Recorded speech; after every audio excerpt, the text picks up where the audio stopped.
Hello viewers, আসসালামু আলাইকুম। আশা করি সবাই ভালো আছেন। তো আজকে যে বিষয়টি নিয়ে আমরা কথা বলব সেটা হচ্ছে যে একটি নতুন YouTube আ করতে গিয়ে আসলে কি ধরনের বাধার সম্মুখীন হবেন এবং কি কাজ আপনাকে করেই যেতে হবে।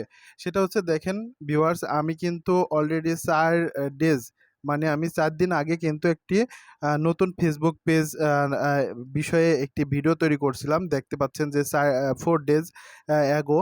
তো ৪ দিন ৪ দিন পরে যেটা হয়েছে দেখেন, আমার এই ভিডিওতে মাত্র ৩৯ ভিউ হয়েছে। আপনারা দেখতে পাচ্ছেন এখানে কিন্তু আর কোনো ভিডিও ভিউ হয়নি। তো আমি এটাই বোঝাতে চাচ্ছি, যদি আপনারা ধৈর্য ধরেন তাহলে অবশ্যই আপনার YouTube এর সফলতা আজ হোক, কাল হোক, ২ দিন পর হোক, একসময় অবশ্যই হবে। দেখতে পাচ্ছেন এখানে আমার ৩৪ ভিউ হয়েছে। তারপরে আপনি আরেকটু ফলো করেন। এখানে দেখতে পাচ্ছেন যে আমার ১ টি ভিউ হয়েছে। মাত্র ১ টি ভিউ হয়েছে। এখন কিন্তু আমার যখন একটা আম আ আপনার ভিডিও ভাইরাল হবে বা হচ্ছে যখন ট্রেন্ডিং এ উঠে যাবে, তখন কিন্তু আস্তে, আস্তে আনুষঙ্গিক যে ভিডিওগুলো আছে সেগুলোও কিন্তু ভিউ হতে থাকবে এবং মানুষ কিন্তু আপনার ভিডিও দেখবে।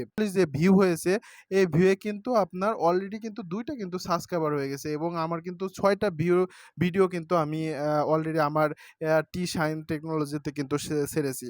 যারা টেক ভিডিওকে ভালোবাসেন, টেক ভিডিও বিষয়ে যারা জ্ঞান অর্জন করতে চান, তারা আমার চ্যানেলটি সাবস্ক্রাইব করবেন এবং আমার ফেসবুক পেজ আছে, একটি ফলো দিয়ে রাখবেন। তো সবাইকে অসংখ্য ধন্যবাদ। যারা আমার ভিডিওটি দেখতেছেন তারা অবশ্যই শেয়ার করে দিবেন, যেন এই টেক ভিডিও আপনার কাছের কোনো মানুষের যেন উপকৃত হয়ে থাকে। সবাইকে অসংখ্য ধন্যবাদ।